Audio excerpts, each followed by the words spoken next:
Namaskar and good evening, everybody. Am I audible? Okay. So, keeping this webinar series on Western philosophy alive, let us move to another session on Western philosophy, which is on the title Epistemology and Metaphysics.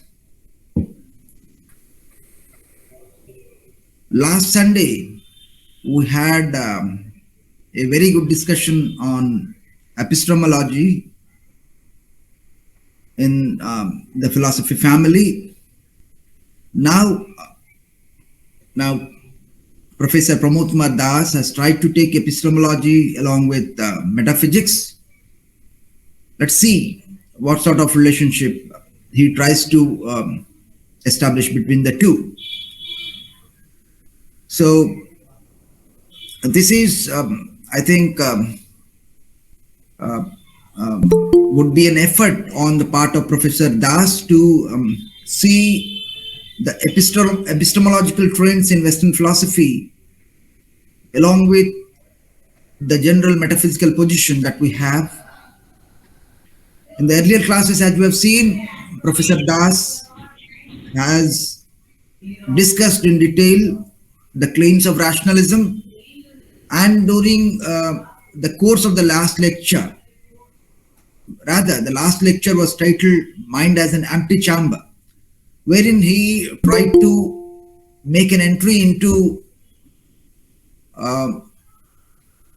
the philosophy of empiricism, wherein it is said the knowledge is possible through experience. Mind at the time of birth is an empty chamber. No impressions are there on it, and the impressions fall on it, or impressions are made on it with all sensory experiences. So with this background, let us move to Professor Pramod Das to see what he has got in store for all of us in today's lecture on epistemology and metaphysics. So I welcome all the participants to this webinar, and I hope this webinar would be an illuminating one. So thanking all, I wish to move to Professor Das. I welcome him for the lecture. Namaskar. Am I audible, sir? Audible. Clearly audible. Yes, sir. Thank you, respected Dr. Rao, esteemed K.C. Patnaik sir. He is the source of inspiration for all of us. Dr. Kailash Chandra Mahana sir and other participants. Today we have a very beautiful topic. As we usually have wonderful topics in every session, today's topic is beautiful because we shall deal with both epistemology and metaphysics.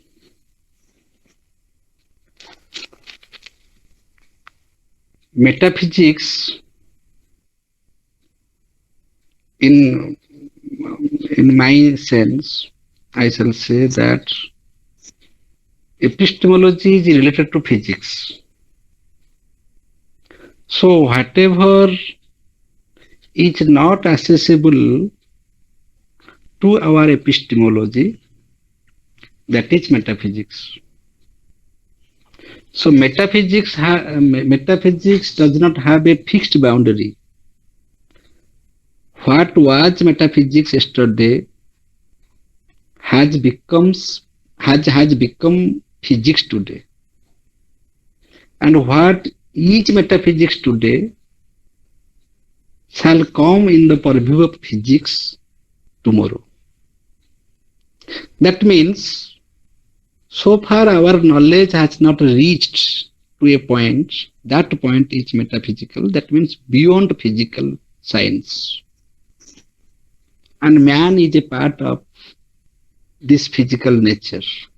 It is so believed in Western tradition. In Indian tradition, the concept is something different. So Indian epistemology is different from Western epistemology.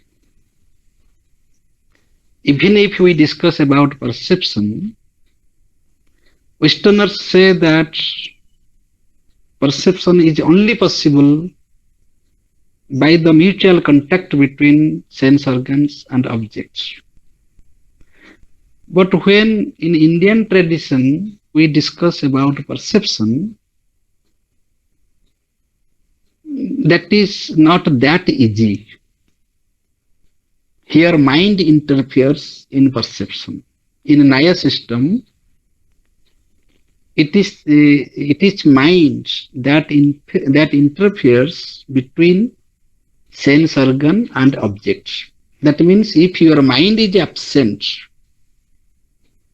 your perception has no value. In order to have a perception, mind has an active role. And in Indian culture, in Indian philosophy, mind has a wider scope. In Western tradition, mind is simply a brain.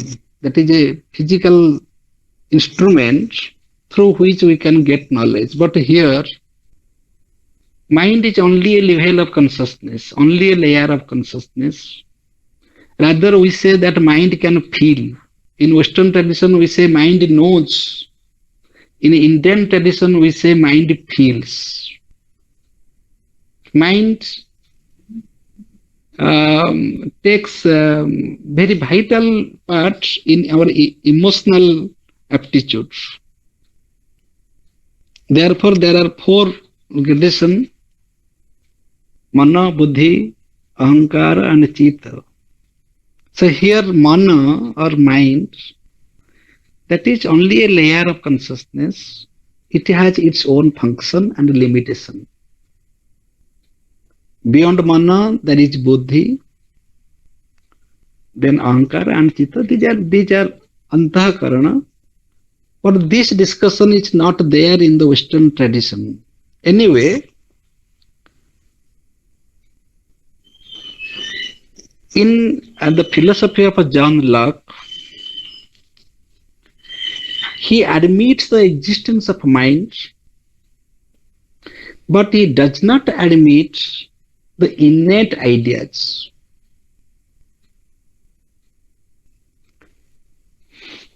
This is the difference between Locke and David Hume, Locke and Gautam Buddha. Buddha in Indian tradition, David Hume in Western tradition, they outrightly reject the status of mind. There is no mind at all. There is no soul at all. There is no substance at all. There is only flow. Flow of sensation, flow of thought. Only flow is there. That is not something that we can say constant, which is permanent, which does not change. But Locke follows the philosophy of René Descartes. There are many points of similarities between Locke and Descartes. Like Descartes, Locke believes in the existence of mind, but unlike Descartes, Locke denies the possibility of innate ideas in our mind. Innate idea means the idea that comes from our rational nature from the very beginning of our birth. Innate ideas are eternal ideas. Innate ideas are not derived from our experience. They are independent of our experience. They are independent of sense organs and even mind, because they are there in mind from the beginning of our birth. But such innate ideas are rejected by John Locke. John Locke says that there is nothing in human mind a priori to experience. Mind is a tabula rasa, mind is an empty chamber, mind is a clean slate. There is nothing written in the mind. Mind acquires whatever is perceived through sense organs. If something is perceived, then mind becomes aware of it, and mind has also some powers to retain such impressions or sensations. Mind has three powers. Mind has the power of retention, that mind can retain. Mind has the power of reflection, and mind has the power of intuition. These three powers are there. Not only mind exists, but also mind has these three powers. Power of retention. Retention means it can retain, it can preserve whatever is perceived through our experience. Reflection means mind has some speculative aptitude, that mind can speculate, mind can reflect. But that is new. Nothing is there before experience.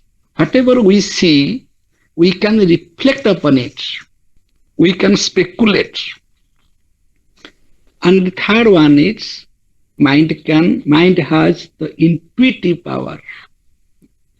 We can we have that possibility, that we have intuitive power, that we can imagine, we can know something immediately, the immediate awareness, that is called intuition. These three are the basic features of human mind, and that is accepted by John Locke. So now the point is, Locke said mind does exist. Because if mind is not there, then mental activities cannot be accepted. Because we know the mental activities and we think through mental activities and we are aware of mental activities, so there must be a thinking substance, there must be a mental substance, which is the cause of all these mental activities. That means Locke believes in a permanent substance. But so far as our epistemology is concerned, so far as our knowledge is concerned, we don't have that access to know the substratum, to know that source, to know that permanent entity, because that is beyond the limit of our epistemology. After Locke will come Berkeley. Berkeley will say, if you do not perceive something, you cannot claim its existence. Perception leads to existence. Existence of something can be proved by its perception. To be is to be perceived. We cannot claim the existence of something which is not perceived. So this is a radical type of empiricism, here we reject the existence of anything if it is not perceived. But Locke says, whether something exists or not, that cannot be ascertained by our perception, because our perception has its own limit. So we may perceive or may not perceive, but something as the substratum, as the source exists. For example, father is not perceived, but the child is perceived. Can we say that he or she is a child without his or her father? No. Child is there means father must be there. The effect is there means the cause must be there, be it perceived or not perceived. This is a logical claim. Logically, we can claim, if we have minimum sense of logic, then a common man can claim, if the effect is there, the cause must be there. We cannot speak of a cause, we can speak of the effect without the cause. The cause may not be perceived. Sometimes effect is not perceived, the cause is perceived. Cause is perceived, but the effect is not perceived. The effect is not perceived, that does not mean effect will not follow the cause. So our perception is not the standard of existence. Existence of something is independent of our perception, because many things are there which we cannot perceive, because human perception, human conception, human understanding is always limited. It is conditional, it is relative. So Locke admits the existence of mind as a substance, but he does not admit that there is any such idea which is free from our experience. This is first phase. The second phase is that there are two types of ideas, Locke says. One is the simple idea and the other is the complex idea. Similarly, there are other types of ideas, that is abstract idea. So mind has also another ability, that mind can do abstraction. Abstraction means the ability of making separation, the idea from the object. Suppose I saw sea beach, then I can think of sea beach when the sea beach is not there. I saw something, then I can think of that thing in the absence of that thing. Similarly, I saw many people being crowded in a particular area, and I can say the Samanya, the universal, and they are all human beings. So this is abstraction. So mind has the capacity of abstraction. So by that ability, mind has occupied so many abstract ideas. Then what is simple idea? Simple idea is derived from the direct contact between sense organ and object. I saw the color, then I have the experience of a color, I have the sensation of a color. So the idea of a color is a simple idea. Whatever is perceived directly through our sense organ, that is the simple idea. And whatever is not perceived by our sense organ directly, that cannot be accepted as the valid source of knowledge, because only simple ideas can constitute our knowledge. So this is the belief of John Locke. John Locke says the most authentic way of knowing is the direct perception. Jaha no dekhibo beni noyane, parate no jibo guru vachane. You have to witness. You have to see. Therefore, in the court of law, if the witness is not there, even that may be a rape case or that may be any case, many culprits, they go free only because of the lack of evidence and the most wanted evidence is the witness. If there is nobody to witness the crime, then in many cases it happens that the culprit goes free. He's not punished. That means witness is very much necessary. Direct perception is necessary. Have you seen it? No. If you have not seen, then you cannot claim it. In case of a God, many people also, many atheists and many rationalist thinkers, they also claim, have you seen God? No. Then God does not exist. They do not believe in God because they do not see God.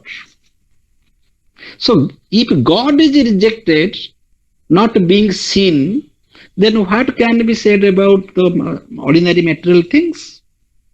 God is not there because God is not seen. So in order to exist, God must be perceived. But God is not perceived in ordinary way. Therefore, the empiricist philosophers claim that whatever is perceived, that can be claimed to exist. If something is not perceived, we cannot claim its existence.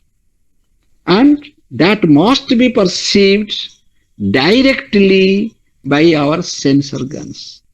Some sensations are there which are perceived by one sense organ, and some sensations are there which are perceived by two sense organs and some through three sense organs, but that must be perceived through sense organs. If the perception through sense organ is not there, we cannot accept it as a valid source of knowledge. Now the question is, can man manage with these simple ideas throughout his life? Because life is very complex. Life has many things. Life has emotion. Life has tragedy. Life has comedy. Life has so many things. Life is very much complex. So, can we manage our life? Can we live our life with such direct perception that can we live our life happily through the direct perception? Is it possible? Is it not mechanical? Is it not like the life of an animal? So this question comes. So Locke said, no. Simple ideas are there which are authentic, but man is so intelligent, and because man has mind, man can create many duplicate ideas out of the simple ideas. Man has that capacity. And we say that village touter, or we, that means in that sense we are all touters because we all manage with complex ideas. So complex ideas are made of simple ideas. For example, we say that Golden Mountain. Have you seen Golden Mountain? Is it available in this empirical world? No. But we say Golden Mountain. That means we have seen gold, we have seen mountain. These two are perceived separately in different times, and Suppose now I perceive mountain, but the idea of gold is there in my memory. Locke believes in memory. Locke believes in intuition. Locke believes in abstraction. Locke believes in reflection. Locke believes in the existence of mind with all these functions.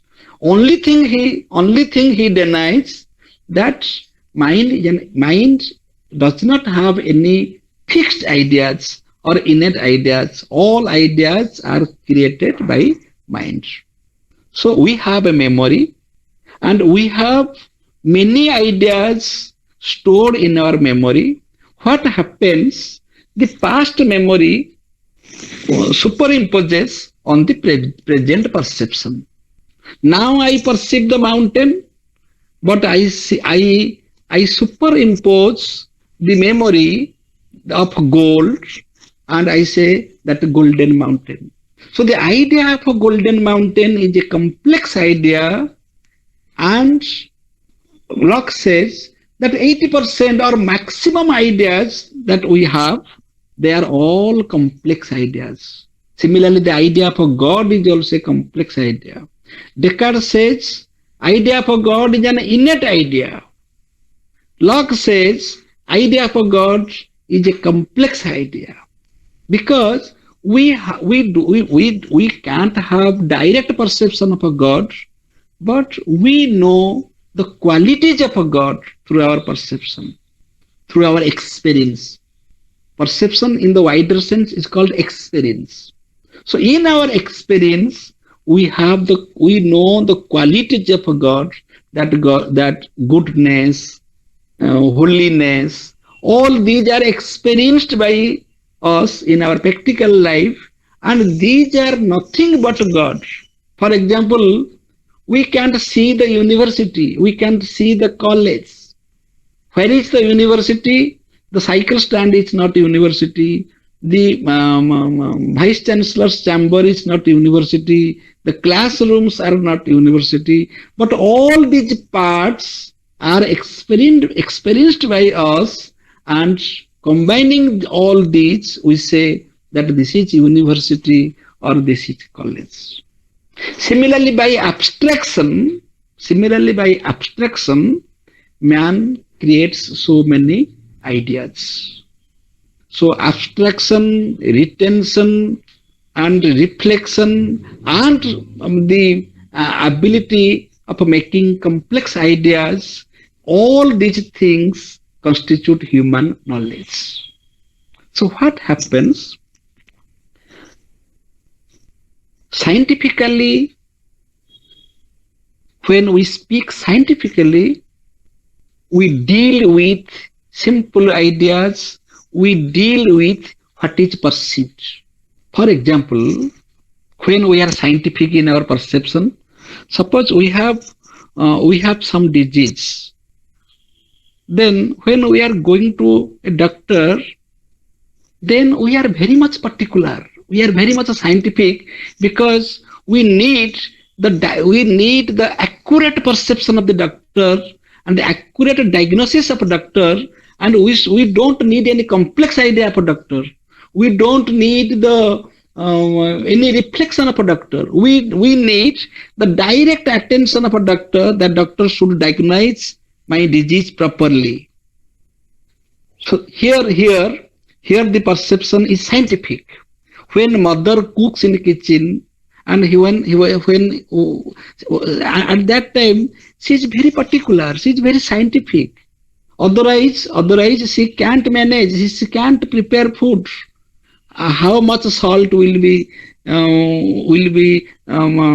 served, or how much sugar, how much what is the exact quantity? That is very scientific. Otherwise, mother can't cook. Similarly, the medicine. Suppose the doctor has said you will take one tablet in the morning after food and another tablet at night after food. So at that time, we are very much scientific, because we can't take 2 tablets or 3 tablets. We have to take one tablet, and particularly this tablet. We cannot take the tablet of that is prescribed for my wife or for my father or for my brother. I have to take a particular tablet, otherwise I shall be put in trouble. When I am driving my car or bike, then my perception is very scientific, because in a fraction of a moment I can meet an accident. So there our attention is very scientific. Locke says this type of attention, this type of scientific attention through sense organ actually contributes our knowledge. Otherwise we are doubters. Otherwise we are speculative. Otherwise we are creating so many ideas of our own, out of our philosophy, out of our past memory, out of our likes and dislikes, out of our imaginations. So many sources are there from which we can create our own ideas, own impressions, and we superimpose that on the established perception. For example, the rope and snake illusion. Actually, what happens? If we are really scientific, we can't mistake a rope as a snake. If the mistake is natural, then we could have mistaken the rope as a bicycle, or rope as a train, rope as ocean. No. Why do we mistake the rope as a snake? Because we have observed both snake and rope in past, and if now I perceive rope, the snake is in my memory. If I now perceive snake, then rope is in my memory. So there is superimposition of a memory on the present perception. And what superimposes? Now the similar perception. Because the rope will be mistaken as a snake. The rope will not be mistaken as a tree. Because tree and snake are not alike in appearance. So this is a fallacy, this is a mistake that we do many times. So man should be free from such type of complex ideas, and man should be aware of that.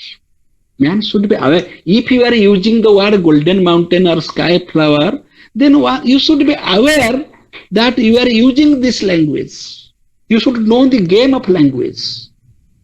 If you really mean that, I say golden mountain means golden mountain must exist, then this is a problem. Because all empiricist philosophers, they believe in the correspondence theory of truth. Correspondence theory of truth says that a proposition is true, or a statement is true, or an assertion is true, if that statement corresponds to a fact. Now I say golden mountain. Golden mountain is a statement. I saw a golden mountain. Then this statement cannot correspond to the fact, because there is no such golden mountain in reality. So here truth cannot be ascertained. So epistemology is concerned with a particular theory of truth. If we believe in perception as our epistemology, then we have to believe in the correspondence theory of truth, that truth is that which can be corresponded by our perception. I am truthful if my statement corresponds to the fact. Otherwise, I am not truthful. So this is the human character also. If you speak something, your statement should correspond to the fact. Otherwise, you are speaking baselessly. You don't have any base. So that correspondence theory of truth, that theory is accepted by empiricist philosophers. So this is the purview of human knowledge. This is the limit of human knowledge. The first gate, the first door of human knowledge is through sense organs, our internal sense organ and our external sense organs. The external sense organs perceive and our internal sense organ also perceive. This is the view of John Locke.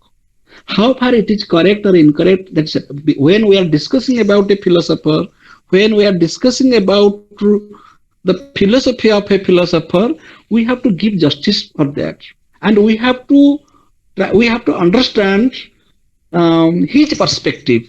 That from which perspective he is saying this. He is saying that knowledge starts with experience. Knowledge begins with experience. Because when we are sleeping, we don't have experience. We don't have any claim for knowledge. But when we are getting out, when we are awaking, our perception starts, our experience starts, and mind becomes active according to our perception. As we perceive something, so we react. Suppose I perceive a snake, my reaction will be according to my perception.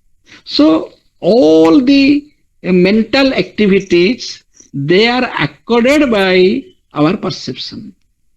So perception is the first step, first phase, first door of our knowledge. If we compare it with the Indian tradition, then in Indian philosophy, it is said that in perception also, it is very natural that we can't determine the exact nature of the object of perception. In the first step of a perception, that is called nirvikalpa. Nirvikalpa means this is nirguna. Nirguna means there is no object of a perception. In the first stage, we do not perceive the objects. We perceive that. We perceive something that is indeterminate. This is the first stage of perception. And in the second stage of perception, we try to remember it. That I have seen such qualities in past, and this looks like a pen.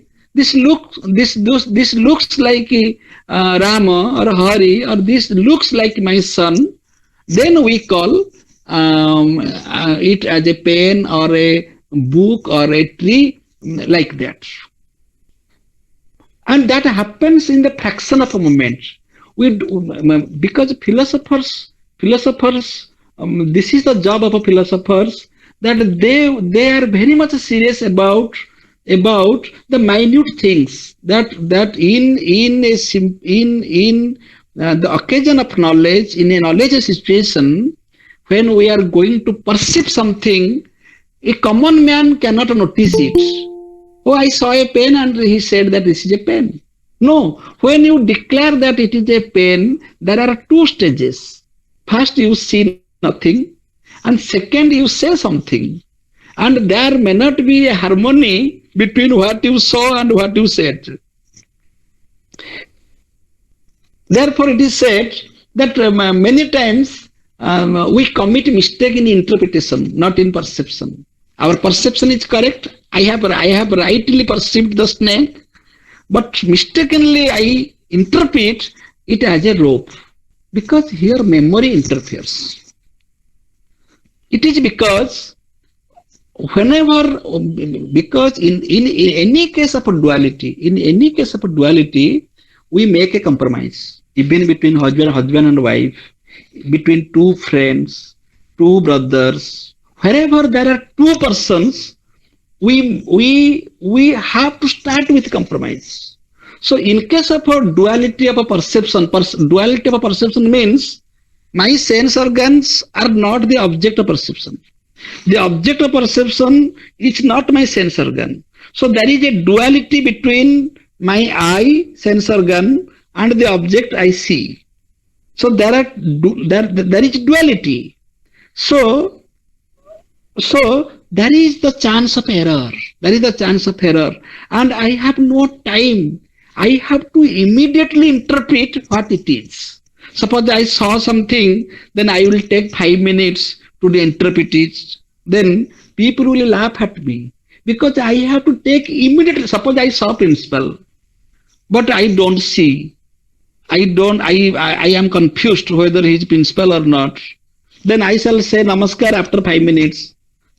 If there will be such a gap between perception and interpretation, because my perception is something, that is one part, one activity, and when I interpret, that is the activity of mind, because my eye does not interpret. I can only see. But what I see, that will be interpreted by my mind. So there comes the time factor. Time factor means how much time I shall take. If I shall, that is called smartness. That is called education. How far you are smart in this modern world? This works there. What is the gap between your perception and interpretation? If you perceive something and you respond to it immediately, then you are a smart person. Otherwise, you are very much alert. Suppose you saw a snake, but you will recognize it as a snake after 5 minutes. The snake will bite you. Suppose you are driving your car, your perception is always immediate, because you have to react immediately. You have to respond immediately. Otherwise, you will meet accident. So, immediate response of mind follows the immediate response of sense organs. So, there is a compromise between sense organs and mind. And a normal person is he who can make better compromise, who can make better harmony between sensation and reflection, between sensation and interpretation. So many philosophers claim that sensation cannot be wrong, sensation cannot go wrong, sensation cannot be erroneous. Only problem is there how we interpret, because memory interferes. Because in Indian tradition we say our vasana, our likes and dislikes, that interfere. Therefore our interpretations become distorted, become corrupt. That does not go hand in hand with our perception. There is a mismatch between our perception and interpretation. So this is the problem.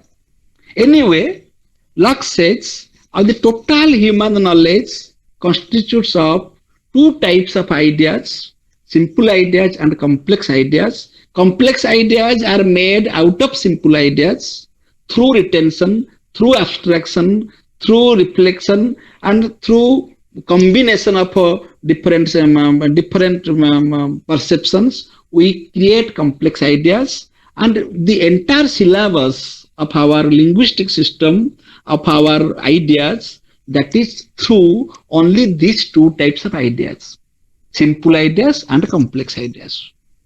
Therefore, all ideas are created, all ideas are acquired, no idea is innate. This is the position of Locke. And by that, the framework of epistemology, the limit of human knowledge is determined, that this is the limit of human knowledge. With this framework, with this boundary, we cannot speak of something permanent. Therefore, substance cannot be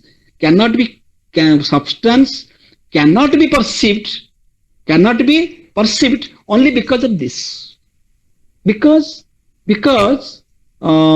cannot perceive, because we cannot perceive, we can't say that substance does not exist. So our perception is not the measure, it's not the standard of the claim of existence. That is the point. So this is Locke's epistemology. What is about metaphysics? Locke says, Locke believes in the existence of a God, which is metaphysical. Locke believes in the existence of a thinking substance, that is mind, which is metaphysical. And Locke believes in the extended substance, that is matter, which is also metaphysical. Metaphysical because they cannot be perceived. Whatever is perceived is physical. Whatever is not perceived but claimed to exist, that is metaphysical existence. That is metaphysical. So why these three exist as substance? Locke claims because they are logically ascertained. They are logically proved. Because no attributes without substance. This is Descartes. This was Descartes' view, and Locke has borrowed this view from Descartes. Locke admits Descartes' view that no attributes without substance. Attributes are there means substance must be there. If mental activities are there, then mind should remain as a substance. If the physical properties are there, then matter should remain as the substance. Similarly, if all the empirical phenomena is there, then there must be a conscious being who is God. These three constitute the metaphysical points. We shall discuss that. Regarding matter and regarding the source of a perception, Locke made a distinction between primary qualities and secondary qualities. That the qualities we perceive, they are of two types, primary qualities and secondary qualities. Primary qualities are the real qualities that belong to the matter. So from the primary qualities, we can logically infer the existence of matter.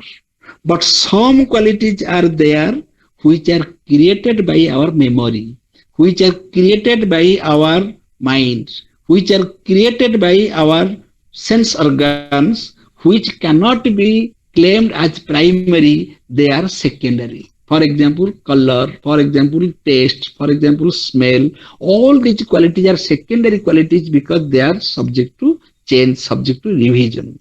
So from the existence of the primary qualities, from the perception of a primary qualities, Locke says that the substance must be there, because without the support of substance, these primary qualities cannot exist.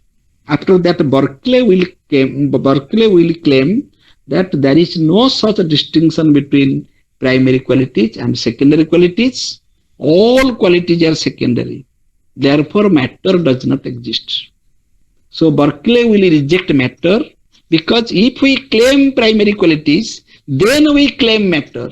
If we reject primary qualities, then matter will be rejected. So we shall discuss that in Berkeley.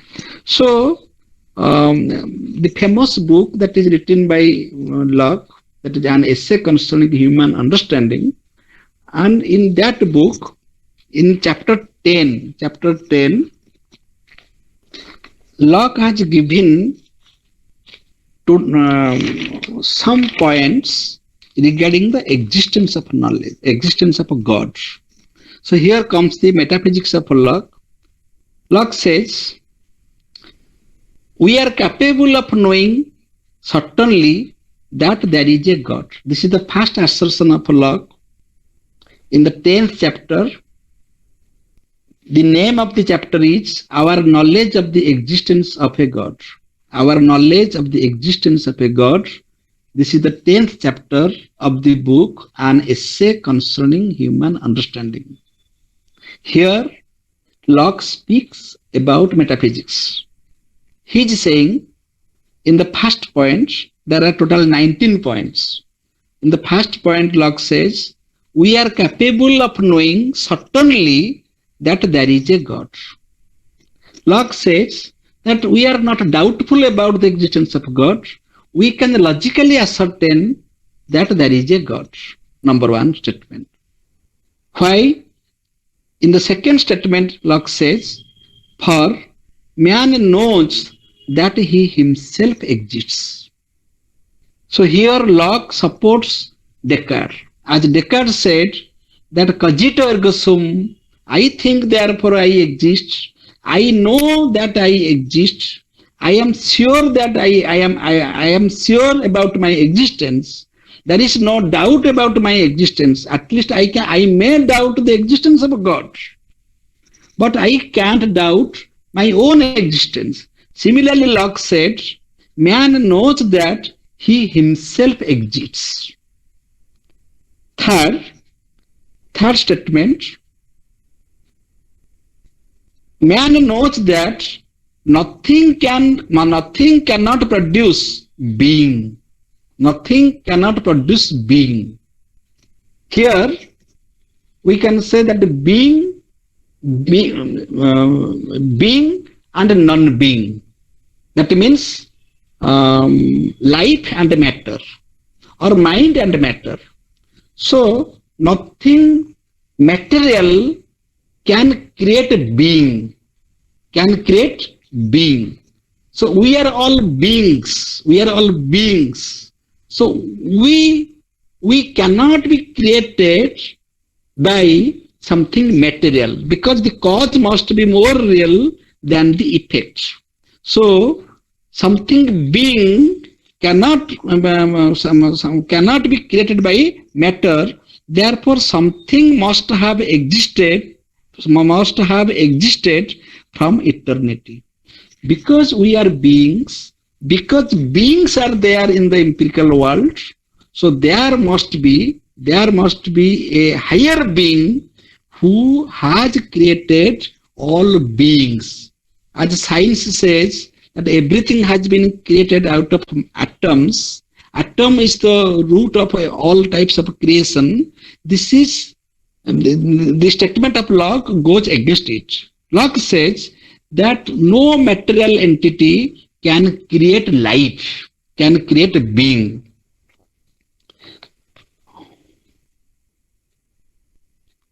That eternal being must be all powerful. This is the fourth statement, fourth declaration of Locke. That eternal being who has created all beings, that must be all powerful. Fifth, that must be most knowing. Sixth, and therefore God. That means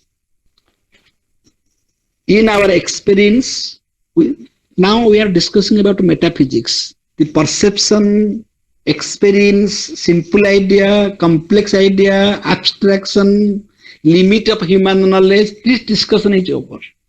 Now, mind has a speculative aptitude. Mind can speculate. Mind can reflect. So now Locke is reflecting about metaphysics. That if we have the effects, if we have modifications, if we have this empirical phenomenal world, then there must be a source who has created this world. This is the result of the reflective mind. Therefore, Locke says that in our experience, we know that there are beings, there is life, and no material thing can be the cause of being or life. So there must be a higher being, as the substance, who is the creator, who is the producer of all beings. Therefore, that must be all powerful, and that must be all knowing. And that powerful, all knowing entity is God. Seventh declaration. Our idea of a most perfect being, not the sole proof of a God. Locke is claiming that our idea of a most perfect being, as in cosmological argument we say that there must be a most perfect being. Locke says no, this is not sufficient. That our idea of most perfect being is the sole proof of a God. Then what? Two sorts of being are there. One is cogitative and incogitative. There are two types of being, cogitative and incogitative. 10. Incogitative being cannot produce cogitative being. As I said that matter cannot create being, so incogitative being cannot produce cogitative being. 11. Therefore, there has been an eternal wisdom. Therefore, there has been an eternal wisdom. Here Locke believes that the highest being is the being of wisdom. That means beyond the limit of epistemology, there is a higher realm of knowledge, that is wisdom. That means Locke believes in transcendental knowledge as Advaita Vedanta believes. So, from so far as the empirical world is concerned, so far as the natural science is concerned, we are discussing about the limit of human brain and human knowledge and human minds. But so far as the ultimate cause of the creation is concerned, there is a higher realm of intelligence. Locke calls it wisdom, eternal wisdom. 12. The attributes of the eternal, there are attributes of the eternal cogitative being. That means we are all the attributes of that eternal cogitative being. Whether the eternal mind may be also material or not. Here the question is asked to Locke, whether that eternal mind is material or not. No, Locke says, no, it is not material, it is consciousness. It is the highest intelligent principle. It is cogitative by nature. Because a system of incogitative matter cannot be cogitative. Something incogitative cannot produce the cogitative, and it cannot be cogitative. And whether this corporeal system is in motion or rest. Beautifully Locke says that we can speak of a higher intelligence from a given example. Suppose there is a motion and rest. My right hand is now moving. My right hand is now moving, but the left hand is at rest. I am the same being. I have two hands. My right hand is moving now, but my left hand is at rest. So, that is the dichotomy between motion and rest in one being. That means, beyond the rest and motion, because my one hand is moving and one hand is at rest, one hand is rest. So, beyond these two possibilities of motion and rest, there is my mind which regulates these two phenomena. That means my mind directs my right hand to move, and at the same time, my mind directs my left hand to remain static, to be in rest. That means beyond these two possibilities, there is my intelligence which transcends these two physical reactions. Similarly, there is motion and rest in the empirical world. So there is a prime mover. There is an eternal being who is the creator, who is the regulator of both motion and rest in the universe. This is the belief of Locke. Therefore, in the Upanishad it is said, tat ejati, tat na ejati, tat dure, tat antike. That means all contradictory attributes can be attributed to the highest principle. This is also the philosophy of dialectics. All the contradictory parts are merged in the higher principle. Tat ejati, tat na ejati, tat dure, tad antike. All these contradictory phenomena, they can be merged in the higher principle. So whatever is substantial, whatever is substance, that can accommodate the contradictory attributes. The best example he gave, that is the example of a motion and rest. And the famous statement that is ex nihilo nihil fit, Locke says that if we say that the effect exists, but the substance does not exist because we don't perceive it, then it will lead to the fallacy of ex nihilo nihil fit. That means nothing comes out of nothing. That means if something is there, it must have been created out of something.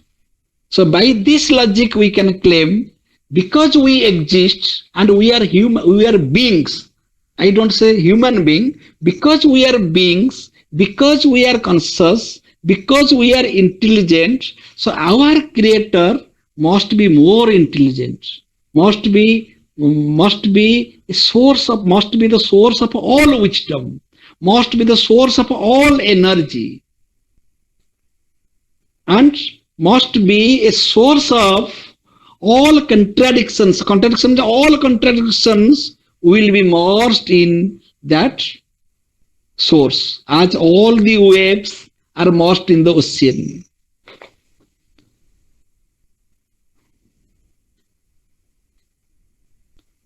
Okay, this much. So by all these statements, by all these declarations, Locke claims that God must exist. God must exist, otherwise this world will remain unexplained and unintelligible. Because there is intelligence in the world, because there is being in this world, so there must be a higher being who is highly intelligent. Otherwise, this phenomenal world cannot be explained, cannot be intelligible. Therefore, God must exist, and mind must exist as the substance of the mental activities. Matter must exist as the substratum of the physical properties. So matter, mind, and God, all these exist as substances. Now, what Descartes said? Descartes believed in God, mind, and body as substances. Locke also believed in God, mind, and body as substances.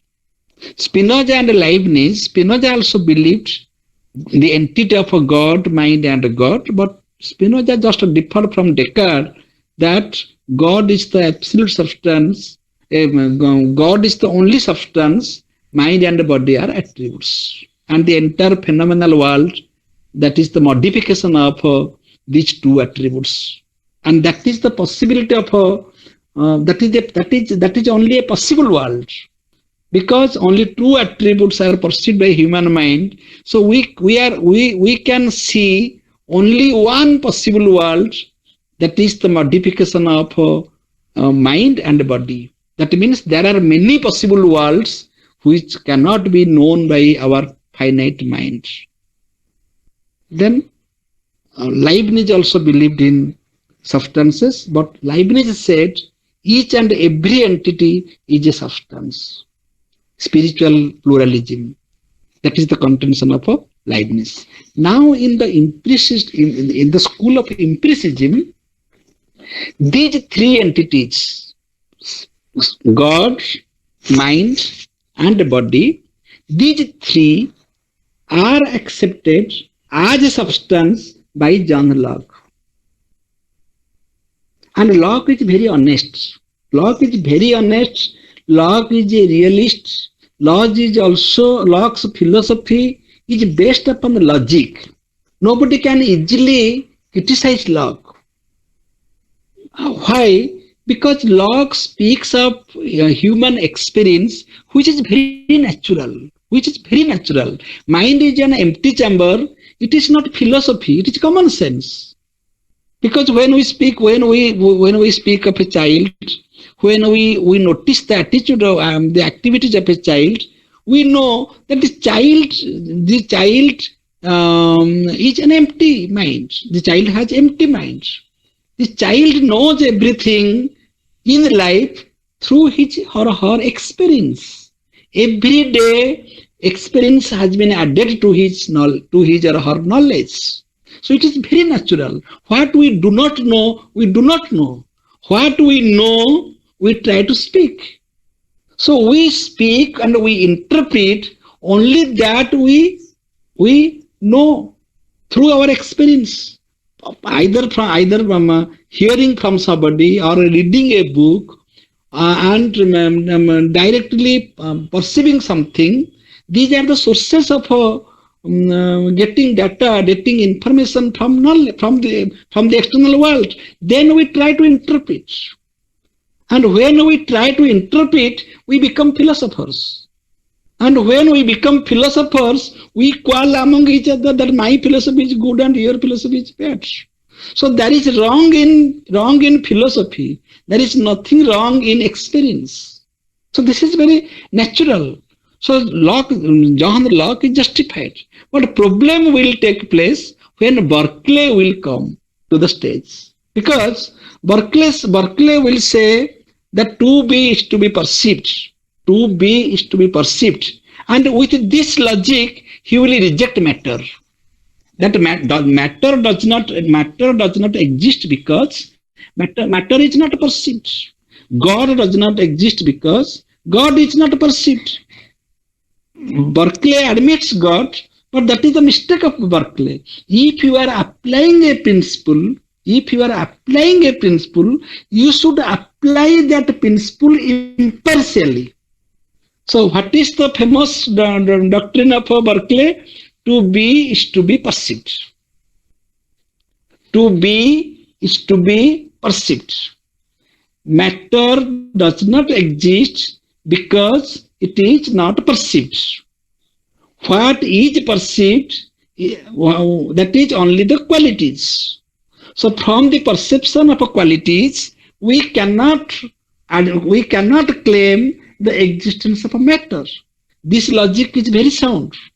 Berkeley is absolutely correct so far as this claim is concerned.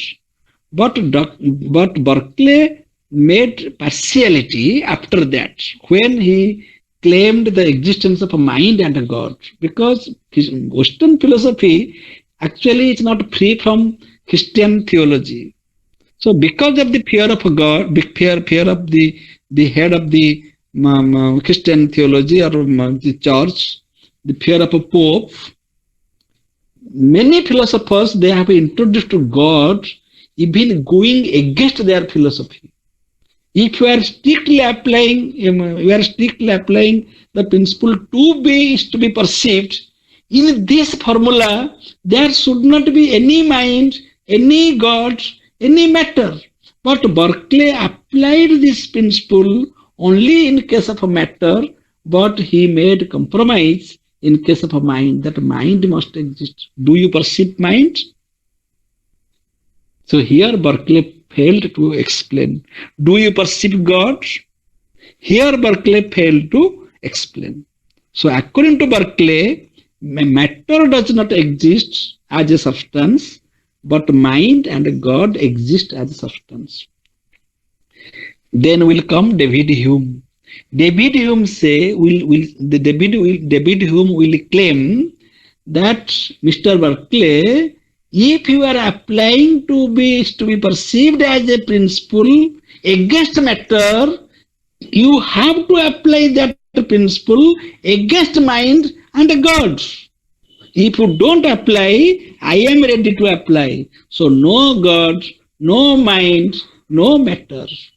So according to Locke, God, matter and mind exist as a substance.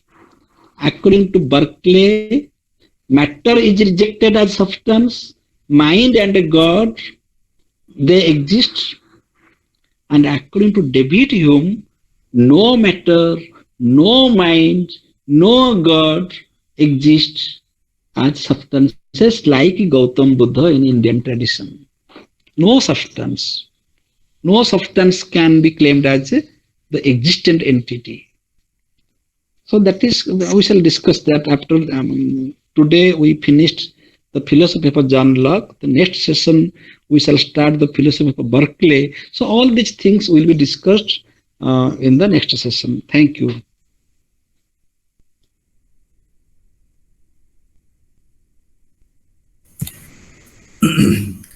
Thank you, Professor Das, for your nice lecture. Well, I will not synopsize this paper discussion because the things discussed are so clear, precise, and our participants would have definitely might have been benefited from this lecture. And very nicely, Professor Das took epistemology and metaphysics, wherein he took the various issues linked with epistemology, and also very nicely he took the original text of Locke, an essay concerning human understanding, and tried to prove somehow the existence of God, by wherein he talked about 15 to 16 points which reflect on the various arguments, say, in the sense, and that prove the belief, Locke's belief in the existence of God, though it is not empirically justified the way empiricists do normally think of.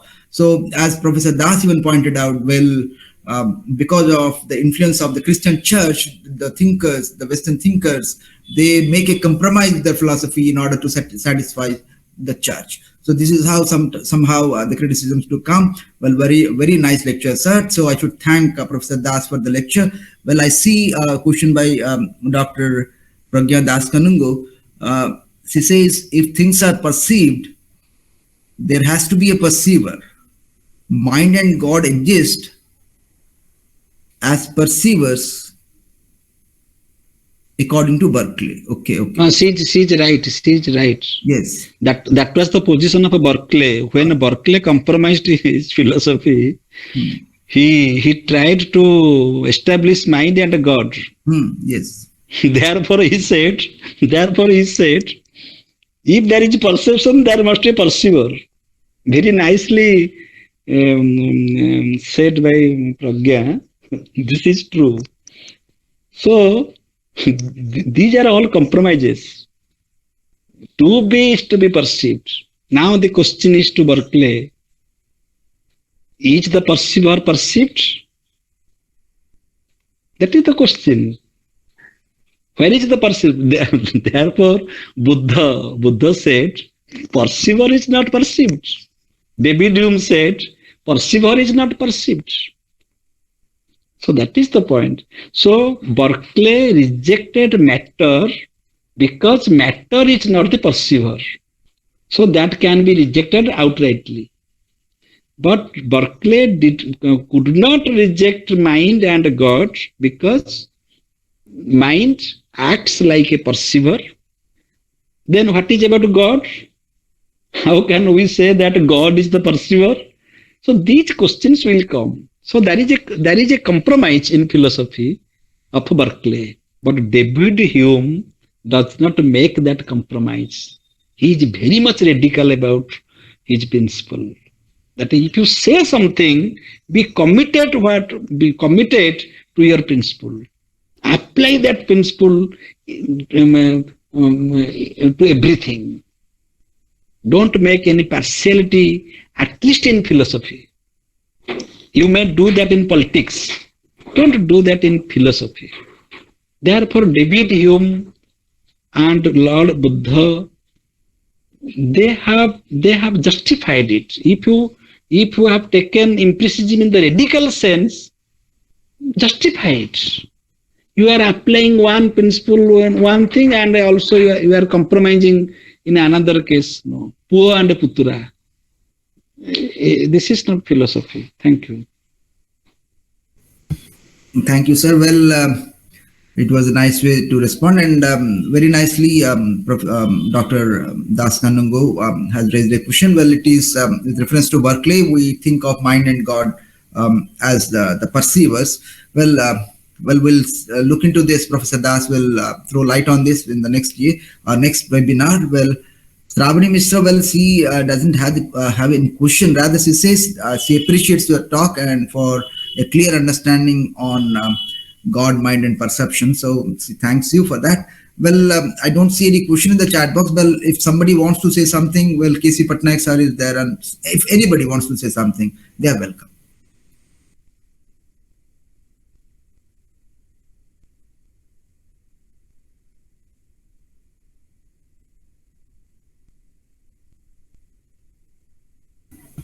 Well, I don't see any question from the participants. Well, it was a very nice lecture. Well, so Professor Das very nicely took both epistemology and metaphysics with reference to Locke, and what is more convincing is what he asserted at the beginning of his lecture, which I too believe in that idea that all epistemology is in fact metaphysics in the past.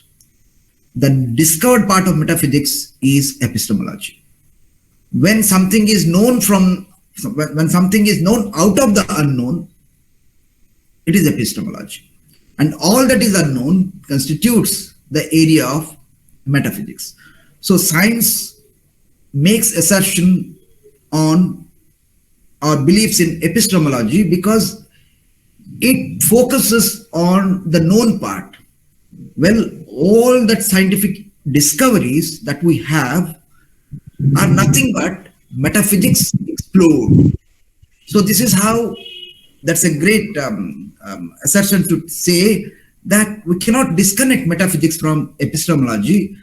The discovered part of metaphysics or the known part of metaphysics is epistemology, and whatever is unknown, and science, even science, is not denying metaphysics altogether, because had it been so, when we say science doesn't accept metaphysics, but if we say in a strict sense that metaphysics is denied in a strict sense, then there would be no new findings even from the platform of science. Even Stephen Hawking, in the last line of his book, A Brief History of Time, has somehow pointed, in spite of the serious efforts to explain the mechanism of the world by the available physical methods and physical equations, but still many of the equations in quantum physics remain unsolved unless and until something of a metaphysical sort is assumed to be present at the edge of the universe. So you see, somebody like of the stature of Stephen Hawking